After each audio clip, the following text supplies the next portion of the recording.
So a lot of Americans right now, they can't afford today's punishingly high home prices and today's punishingly high interest rates. Yeah, for sure. I have been touting this for a while. I've been saying many, many times now, I think that as the election season comes into play, we are going to see some shenanigans all over the place. The economy is total, even though they who want to get reelected, they in charge will say everything's great.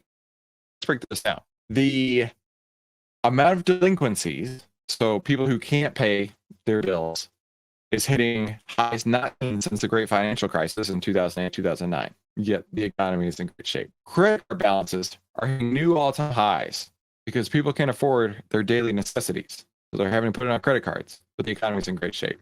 All excess deposits meaning what's been put on at your bank, everything you saved during COVID, nearly all of that is gone, but the economy is in the greatest shape it's ever been. And we could go on and on and on and on about just how great the economy is. Yet somehow the numbers don't math to that. The numbers don't add up. So this is what I've been saying. I think that they are going to start pulling some kind of shenanigans to make sure that they get reelected. Federal Reserve slashing rates ahead of election day would likely just superficially boost U.S. wallets, experts say.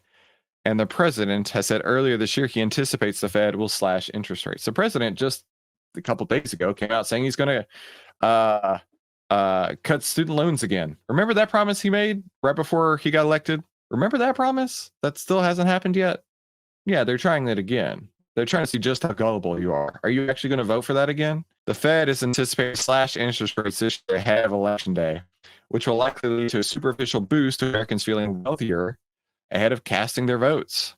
Though the cuts would have detrimental effects in the long run, experts say. I mean, everything they do is like that, right?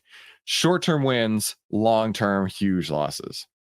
I think superficial is exactly the key because one of the things that happens when you cut interest rates is that you get a temporary boost in the economy driven by an ease of access to terms of debt. So a lot of Americans right now, they can't afford today's punishingly high home prices and today's punishingly high interest rates. Yeah, for sure. But if you allow interest rates to drop very quickly, then it's going to take time for home prices to ramp up to counteract essentially that interest rate hike. So you get this temporary effect where Americans will feel wealthier because they're able to spend more. Now they're spending outside their means, and the long run effects of that are going to be very detrimental. But in the short run, it feels great. The Fed is widely anticipated to cut rates this year during 2 of its 4 meetings, which President Biden's campaign would point to as inflation is slowing, boosting confidence among voters. And we all know that's not the case, right? We just talked about how McDonald's is charging $25 for some nugs and fries. Inflation is not cooling. The rate of inflation has slowed down.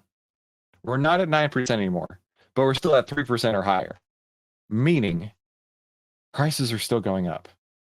They're just not going up as fast. They're still pushing on the gas, but we don't have it all the way to the floor. We've backed up a little bit, but we're still pushing on the gas. So let me know in the comments, do you think that they're actually going to let this election cycle play out without any sort of shenanigans? Because I sure don't. Absolutely don't. And real quick, we are so close to hitting 1,000 subscribers. Do me a favor right now. If you're watching this video, just click that red button for me. And that way you're not going to miss any of these AI trading signals that we share with you every single day, like this right here on the QQQ on the NASDAQ, right? The NASDAQ has been one of those areas that's been really punished by rising interest rates. And we just got a sell signal on February 14th. We got a sell signal.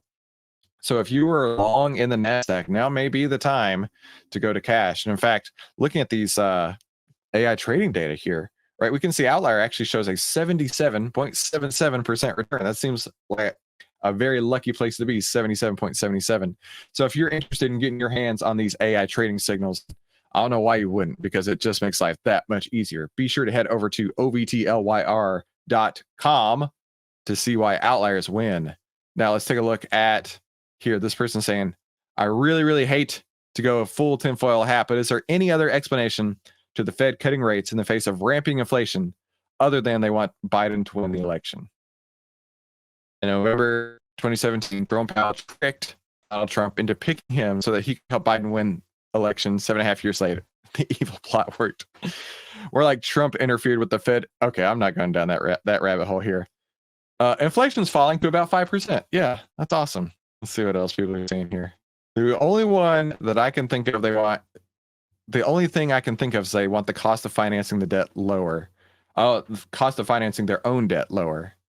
Fed's losing $1 billion a year plus at this point. The higher interest rate risk, the higher rates risk managing inflation worse.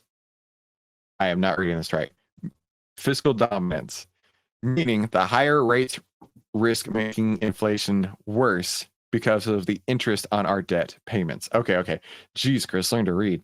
That's kind of what this person's saying here, is that we have so much debt as a country that they really need to cut that to get those rates. Otherwise, we're not going to be able to even service our own debt.